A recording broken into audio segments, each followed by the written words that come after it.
So today's video is an update on the terrible contractor, the one who did no work and then stole a bunch of money from me. Or maybe he stole the money and then did no work. But either way, terrible guy. But where we last left it on the last contractor update video, I think I mentioned I was going to contact law enforcement. Then there was the video about the couple that was having their floors done. Same guy ripped them off too. And since then, there has been the lawsuit. I froze the guy's bank account. Oh, and 3 more victims reached out to me. Same guy, out there ripping people off.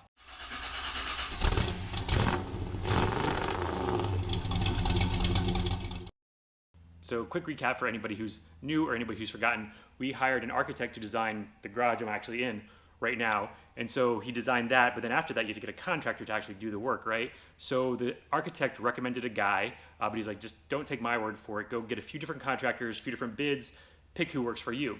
So we contacted the guy who he recommended. I also reached out to I think 6 more contractors. Only one of those responded. So the one who responded was the guy that we wound up hiring, the terrible contractor, company named M.H.I, My Home Improvement.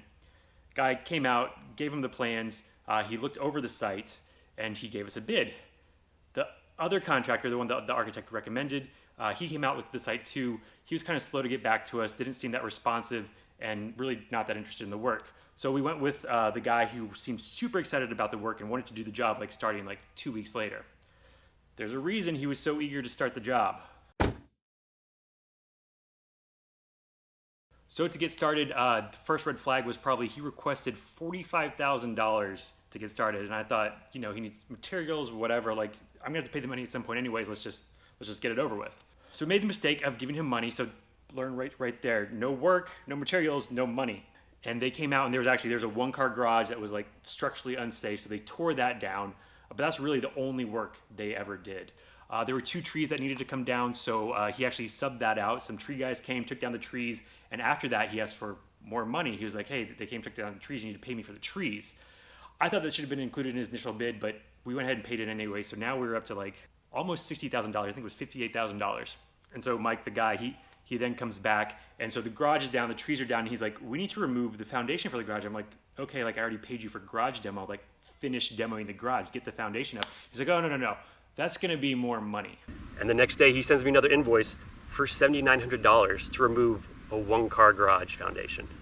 And at that point I'm like, what's going on here? Add up everything you think you're gonna be charging me and then let me know, what was your original bid? Was it not everything you were planning on? So he does that, he adds everything up, and it's almost double the initial bid.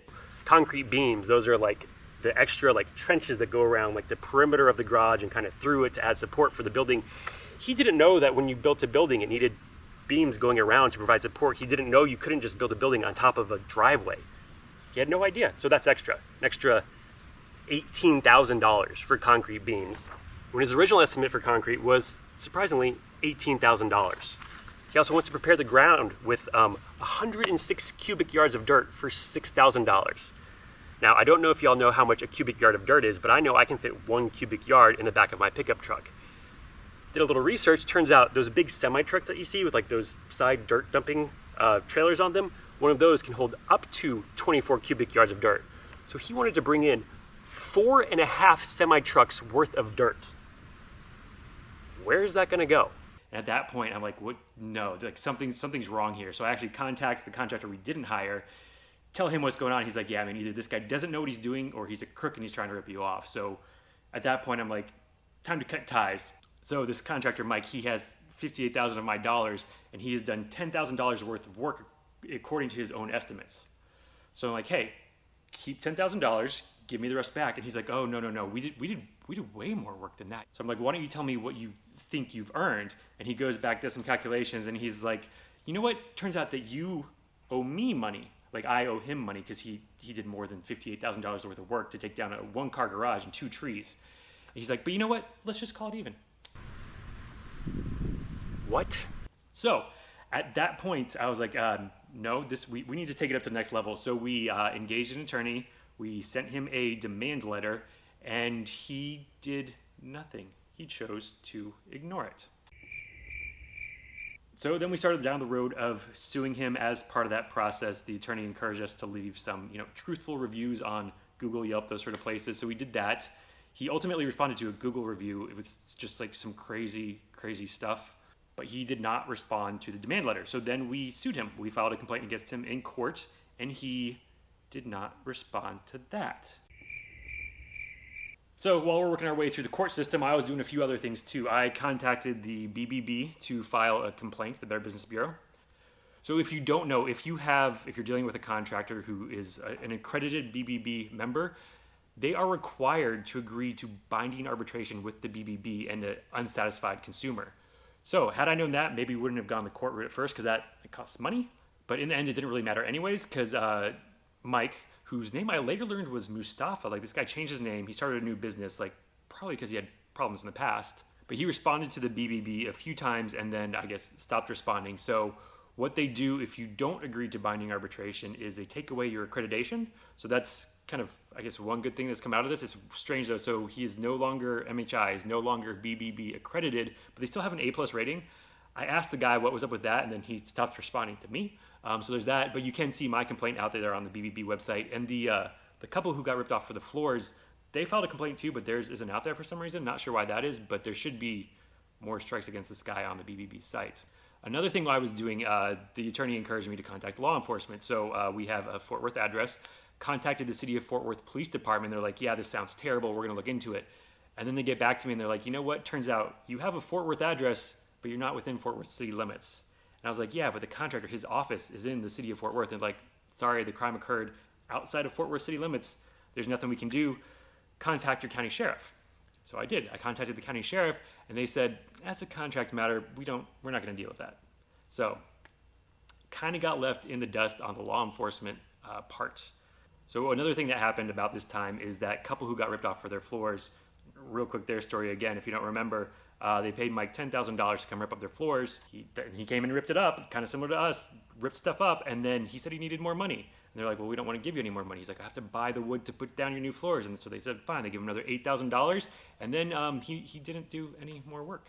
So good news on that story, though. That second $8,000 they paid with a credit card. They disputed the transaction with their credit card company, and they got the $8,000 back. So they lost out on the $10,000. Mike got paid $10,000 just to rip up their floors, but at least they didn't wind up losing everything. So there's another tip right there too. Dealing with a shady contractor, pay him with a credit card and be ready to dispute. So I mentioned my lawsuit against him. That's kind of going on like all while this other stuff is developing. It takes a long time. There's notice periods and you have to wait, and then Mike doesn't respond and you have to wait some more. But effectively, that's what wound up happening. He did not respond to anything. Bueller.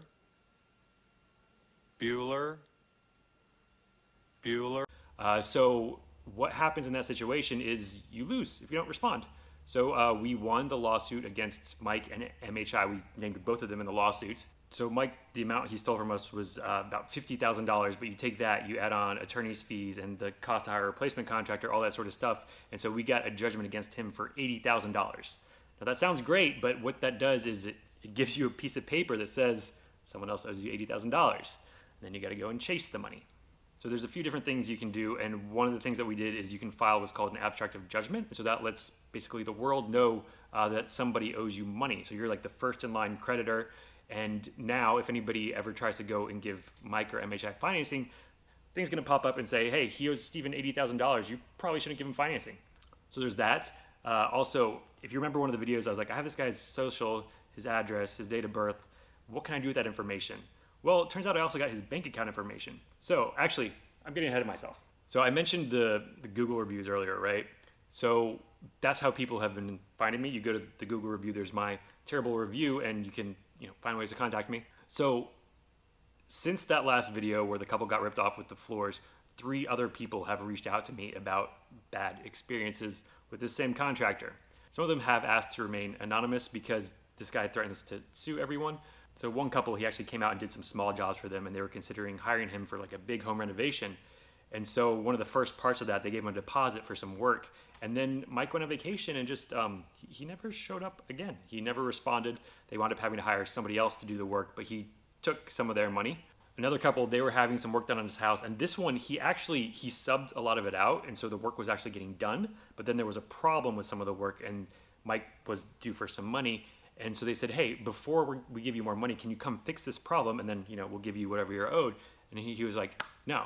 And then he starts going into his normal stuff of like, my kids aren't going to be able to go to college. My wife has medical issues that I need to pay for. My truck doesn't work. Like, just give me money. Like, this is what he does. Like, every time he wants money from somebody, he tries to make them feel bad enough that they just give it to him, which he's been successful a lot, apparently, in the past. But anyway, and so when you have a judgment against somebody for $80,000, you can go and freeze their bank account and try and get the money. So that's what we did. The bank honored our request. We froze his account. Thing is, Mike only had $750 in his account.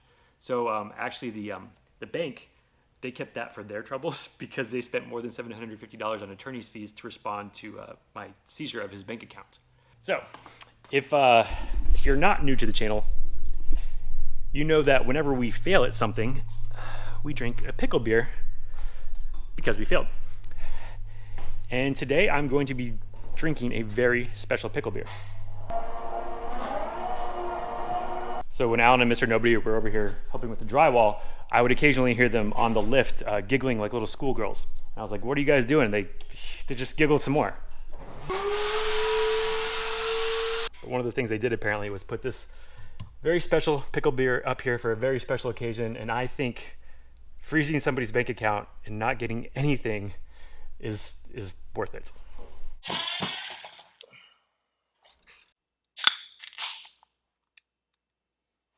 Here's the failure.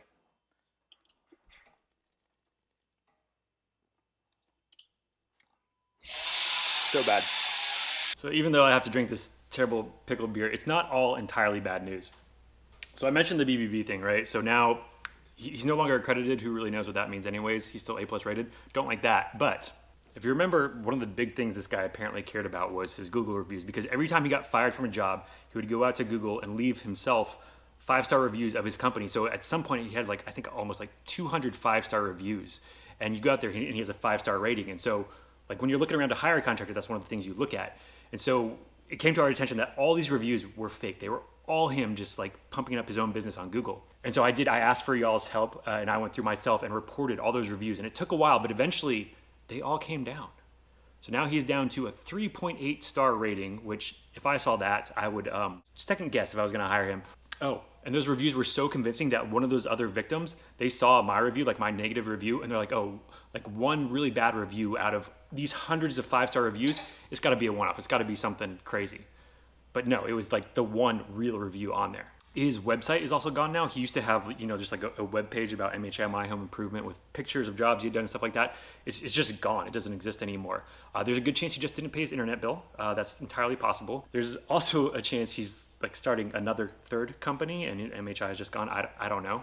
And so that kind of leaves us with next steps, because even though I froze his bank account and got nothing, we're not done yet. So I will say I'm done paying money to chase him, because the lawsuit, freezing the bank account, that all costs money. You're spending money to chase money you don't have.